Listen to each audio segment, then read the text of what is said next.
அன்பு சகோதரர் யோசப் விஜய் அவர்கள்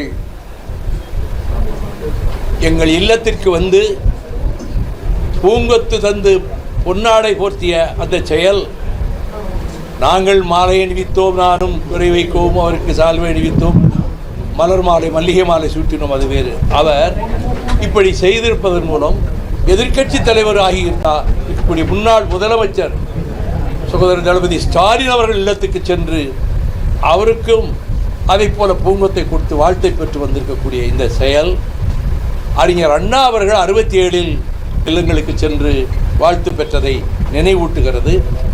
அவரிடம் மதச்சார்பின்மையையும் ஜனநாயகத்தையும் சமூக நீதியையும் பாதுகாக்கின்ற அரசாக உங்கள் அரசு திகழும் என்பதை உங்கள் பிரச்சார காலத்திலே கூறி வந்தீர்கள். அப்படிப்பட்ட நிலைப்பாட்டுக்கு வாழ்த்து சொல்கிறேன். உங்களுடைய ஒவ்வொரு முயற்சியும் உங்கள் நடவடிக்கையும் மகத்தான வெற்றி பெற வேண்டும் என்று நான் வாழ்த்துகிறேன். 1983ஆம் ஆண்டில் உங்கள் தந்தையார் புதிய இல்லம் கட்டி அதற்கு திறப்பு விழா நடத்திய போது டாக்டர் கலைஞர் அவர்களும் நானும் உங்கள் வீட்டிற்கு வந்தபோது உங்களுக்கு 9 வயது. 18 ஆண்டுகளுக்கு முன்பு மதுரை விமான நிலையத்தில் நான் அமர்ந்திருந்த போது தொலைவிலே இருந்து என்னை பார்த்துவிட்டு வேகமாக என்னை நோக்கி வந்து நீங்கள் காட்டிய மரியாதையும் அந்த பண்பாடும் என்னை சிலிர்க்க வைத்தது. வெள்ளித்திரை உலகில் இப்படிப்பட்ட பண்பாடுகளோடு இவர் இருக்கிறார் என்று நான் அன்றைக்கு மனதுக்குள் மிகவும் நெகிழ்ந்து பிரமித்து போனேன்.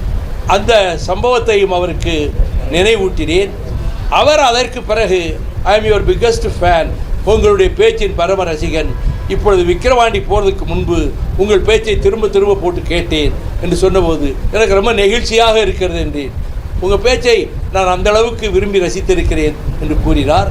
அதற்கு பிறகு அவருக்கு நீங்கள் எடுக்கின்ற முயற்சிகளுக்கு வாழ்த்துக்களை தெரிவிப்பதோடு ஒரு மிகப்பெரிய சக்தியாக அவர் உருவாகி இருக்கிறார்.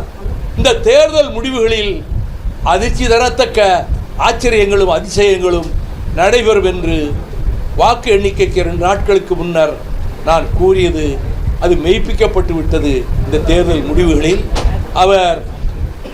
அவர் இந்த எதிர்க்கட்சி தலைவர்கள் எங்களை பொறுத்தமட்டில் எங்களுக்கு 2 சட்டமன்ற உறுப்பினர்கள் தான். ஆனால் அவர் இப்படி வந்து சந்திக்கக்கூடிய இந்த சமிக்ஞை ஒரு ஆரோக்கியமான அரசியல் தமிழகத்திலே ஊக்குவிக்கப்பட வேண்டும் என்பதற்கான சரியான சமிக்ஞையாகும் என்று நான் கருதுகிறேன்.